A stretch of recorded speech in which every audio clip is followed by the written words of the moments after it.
Hi guys, good morning. It's an exciting day for today. Prepare ko muna yung mga gifts ko. Una, itong aking souvenir para sa kanilang dalawa. Ito yung astig cup. Alright. And then, syempre, meron din akong binalot na Super Lola bagoong. Dalawang flavor yan. Mayroong sweet at syempre, merong spicy. Okay. Ngayon, babalutin ko ito. After kong balutin yan, gusto ko makita nyo. Naghanda ako ng aking susuotin for this special day. Una, ang aking undershirt. Yes. Yun, no? Ito, sa ano to? Uniqlo.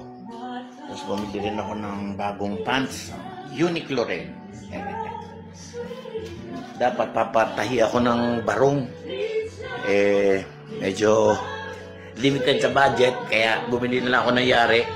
Mura pero napakaganda. Diyan po sa Pandi, Bulacan. Ito po yung napili ko. Ayos naman siya. Diba? Yan o. Aking barong.